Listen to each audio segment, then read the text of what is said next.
Assalamualaikum warahmatullahi wabarakatuh. Perkenalkan, nama saya Siti Nabila dari Prodi Teknik Informatika semester 1. Di video kali ini saya akan mempresentasikan tugas UAS Organisasi Sistem Komputer yang berjudul Sistem BUS. Saya akan menjelaskan pengertian sistem BUS,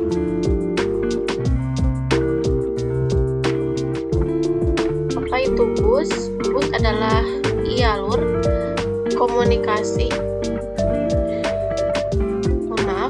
BUS adalah jalur komunikasi yang dibagi pemakai suatu set kabel tunggal yang digunakan untuk menghubungkan berbagai subsistem. Karakteristik penting sebuah BUS adalah bahwa BUS merupakan media transmisi yang dapat digunakan bersama. Sistem komputer terdiri dari sejumlah bus yang berlainan yang menyediakan jalan antara dua buah komponen pada bermacam-macam tingkatan hierarkis sistem komputer. Sistem komputer tersusun atas beberapa komponen penting seperti CPU, memori, perangkat input atau output. Setiap komputer saling berhubungan membentuk kesatuan fungsi. Sistem BUS adalah penghubung bagi keseluruhan komponen komputer dalam menjalankan tugasnya. Transfer data antar komponen komputer sangatlah mendominasi kerja suatu komputer. Data atau program yang tersimpan dalam memori dapat diakses dan dieksekusi CPU melalui perantara BUS. Begitu juga kita dapat melihat hasil eksekusi melalui monitor juga menggunakan sistem BUS. Kemudian sini ada struktur interkoneksi. Komputer terdiri dari satu set komponen. Kemudian ada struktur interkoneksi. Komputer terdiri dari satu set komponen atau modul dari tiga tipe dasar: prosesor, memori, input, dan output, yang berkomunikasi satu sama lain. Pada dasarnya komputer adalah jaringan modul basis, sehingga harus ada jalan untuk menghubungkan modul koneksi. Jalan yang menghubungkan berbagai modul disebut struktur interkoneksi. Desain struktur ini akan tergantung pada pertukaran yang harus dilakukan antara modul. Angka 3,15 menunjukkan jenis pertukaran yang dibutuhkan oleh penunjukan bentuk utama dari input dan output.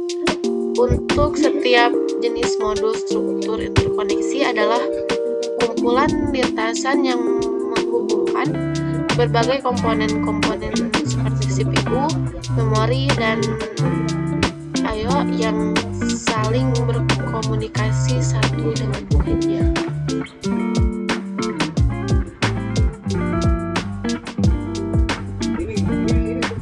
Yang pertama ada CPU, membaca instruksi dan data, menulis data setelah diolah, dan menggunakan sinyal-sinyal kontrol untuk mengontrol operasi sistem secara keseluruhan. CPU juga menerima sinyal-sinyal interrupt. Yang kedua ada memori umum. Umumnya modul memori terdiri dari word yang memiliki panjang yang sama. Masing-masing word diberi alamat numerik yang unik seperti 0,1 dan sebagainya. Sebuah word data dapat dibaca dari memori atau ditulis ke memori. Sifat operasinya ditandai oleh sinyal kontrol read dan write. Lokasi bagi operasi dispesifikasikan oleh sebuah alamat. Yang ketiga ada input dan output atau key dan mode. Merupakan sama dengan memori. Terdapat dua buah operasi, baca dan tulis. Selain itu, modul-modul input dan output dapat mengontrol lebih dari satu perangkat eksternal. Kita dapat mengaitkan interface ke perangkat eksternal sebagai sebuah port dan memberikan alamat yang unik. Bisa 0,1 M-1 ke masing-masing port tersebut. Di samping itu terdapat juga lintasan-lintasan data internal bagi input dan output data dengan suatu perangkat eksternal. Terakhir, modul input dan output dapat mengirimkan sinyal-sinyal interrupt ke CPU. Yang keempat ada prosesor. Prosesor membaca dalam instruksi dan data, menulis data setelah keluar pengolahan, dan menggunakan sinyal kontrol untuk mengendalikan keseluruhan sistem operasi, juga menerima sinyal interrupt. Sini ada jenis pertukaran data yang diperlukan modul-modul komputer. Memori ke CPU melakukan pembacaan data maupun interaksi dari memori. Ada memori ke memori, CPU ke memori. CPU melakukan penyimpanan atau penulisan data ke memori. Ada input dan output ke CPU. CPU membaca data dari peripheral melalui modul input dan output. Ada CPU ke input dan output, mengirimkan data ke perangkat peripheral melalui modul input dan output. Ada input dan output ke memori atau dari memori ke input atau output, digunakan pada sistem DMA. Saat interaksi terjadi,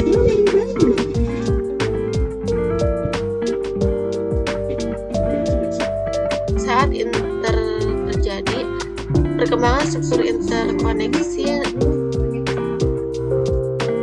namun yang banyak digunakan adalah sistem bus. Sistem bus ada yang digunakan yaitu sistem bus tunggal dan struktur sistem bus campuran, tergantung karakteristik sistemnya. Yang pertama ada interkoneksi bus.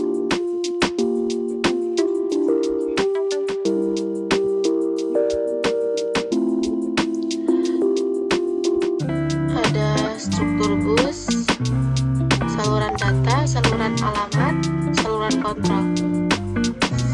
Struktur bus, sebuah bus biasanya terdiri atas beberapa saluran. Sebagai contoh, bus data terdiri atas 8 saluran, sehingga dalam satu waktu dapat mentransfer data 8 bit. Secara umum, fungsi saluran bus dikategorikan menjadi 3 bagian, yaitu saluran data pada data bus adalah lintasan yang digunakan sebagai perpindahan data antar modul.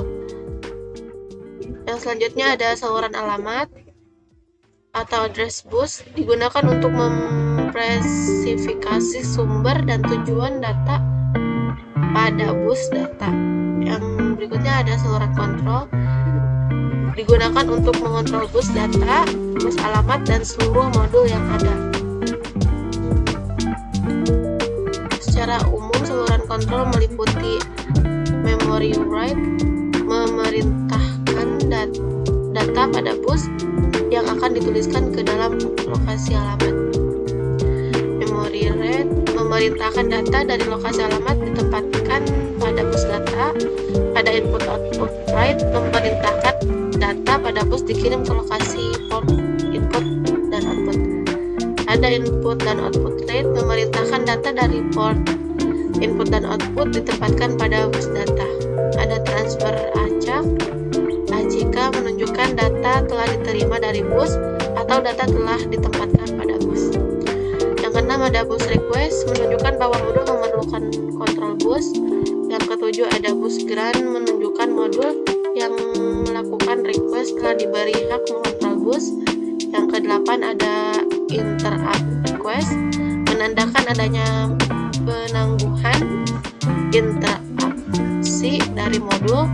Yang kesembilan ada interrupt ACK, menunjukkan penangguhan interupsi setelah diketahui CPU. Yang ke-10 ada clock counter control untuk sinkronisasi operasi antar modul. Yang ke-11 ada reset digunakan untuk menginisialisasi seluruh modul.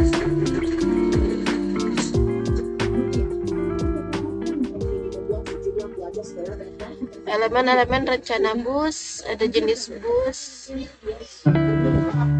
ada dedicated merupakan metode di mana setiap bus saluran secara permanen diberi fungsi atau subset fisik komponen komputer. Sifat-sifatnya: data bus dan address bus memiliki jalur terpisah, rancangan lebih mahal, kecepatan transfer data lebih tinggi.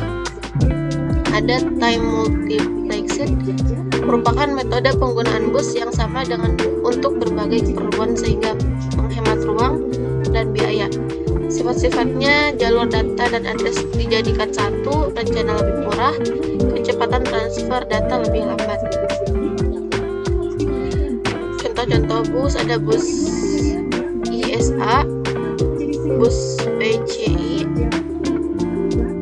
bus USB, ada bus SCSI, bus EP1394 atau firmware, ada future bus,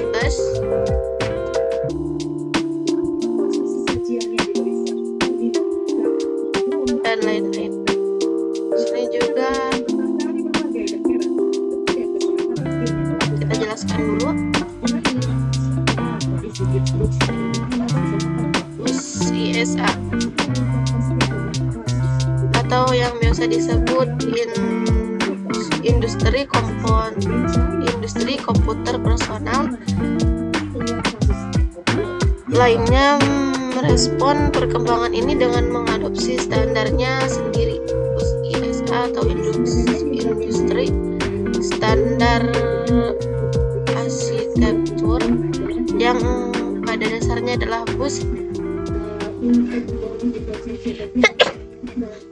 PC atau AT yang beroperasi pada 8,33 MHz. Selanjutnya ada bus PCI,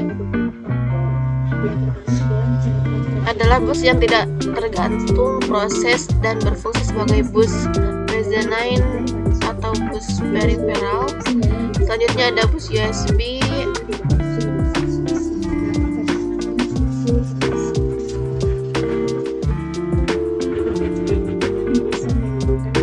ada SCSI, adalah perangkat peripheral eksternal yang dipopulerkan oleh Washington pada tahun 1984. Selanjutnya ada bus P1394 dengan kecepatan tinggi input-output yang semakin cepatnya proses saat ini yang mencapai 1 GHz. Ada bus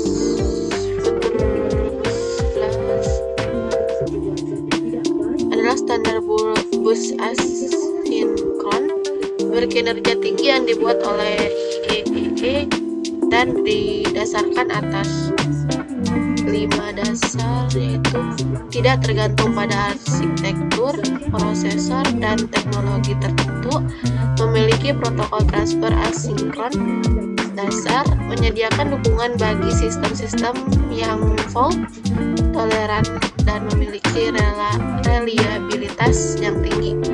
Yang keempat, menawarkan dukungan langsung terhadap memori basic check yang dapat digunakan bersama, memberikan definisi transportasi pesan dan kompatibel.